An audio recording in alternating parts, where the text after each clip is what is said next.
Well, it looks like the end of physical media is closer than we thought. Hey, what's up everyone? Skullcross here, and today I'm going to be talking about the statement Sony has made about how starting January 2028 they will not be producing any more physical PlayStation games anymore. Now, I'm not going to lie and say I didn't see this coming or how this all happened out of the blue. There were a lot of signs pointing to this, like there were some collector's editions that would not come on a physical disc, instead it would be a code, or how when the PS5 launched it came out with a digital version, or just recently how, and honestly, I think this is one of the biggest reasons why GTA 6 is not getting a physical edition.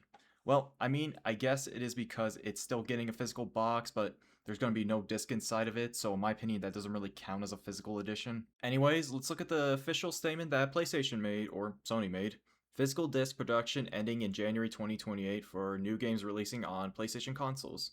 So damn, this is only less than a year and a half away.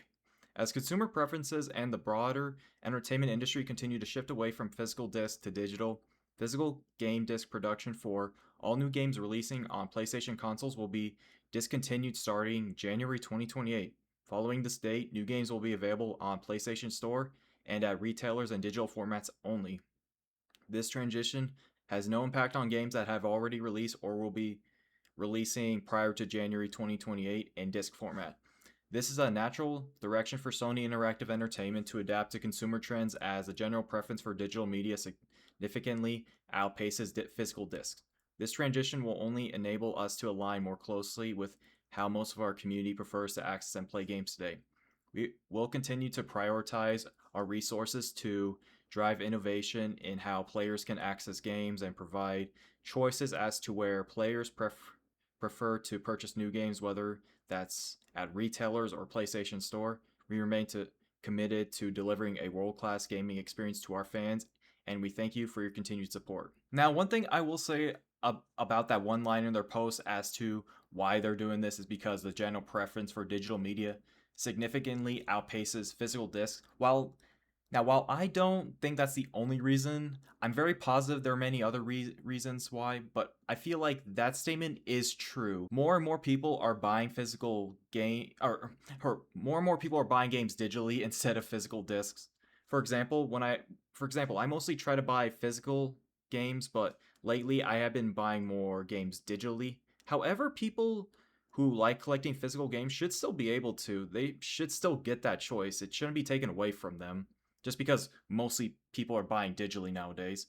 However, the average person who owns a PlayStation probably doesn't even care about physical media and just buys their games digitally because it's easy and convenient, sadly.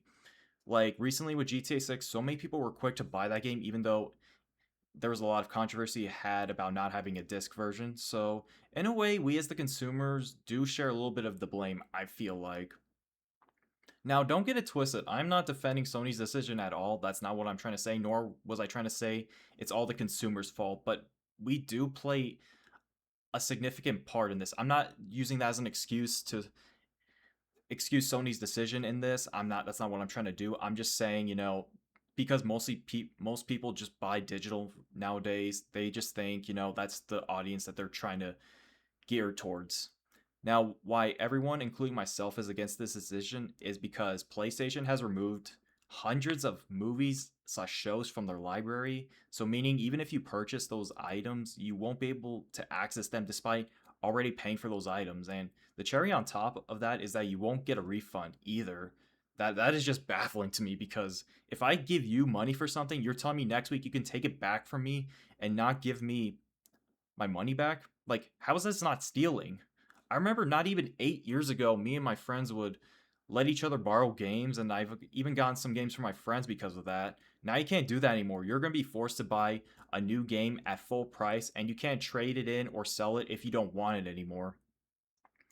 Also, you might be wondering, well, right now it's just it is. Also, you might be wondering right now, it's just PlayStation? What about Xbox? Well, I don't think Xbox has made an official statement yet. Correct me if I'm wrong, but yet it is estimated that the new Xbox coming out, Project Helix, is not going to have a disk drive. So yeah, it looks like the end of physical media is almost here. It was fun while it lasted. I knew this day would come eventually. I just didn't think it was only a year and a half away. I honestly put a lot of the blame on GTA 6 for this, even though I'm still excited for that game. This was probably what put the nail in the coffin. But anyways, that's going to conclude this video. What are your guys' thoughts on this? Are you upset with this decision or do you not care? Let me know in the comments. And also, this is a new type of content I'm trying out, so let me know if you want to see more types of these videos. And yeah, I'll see you all in the next video. Bye.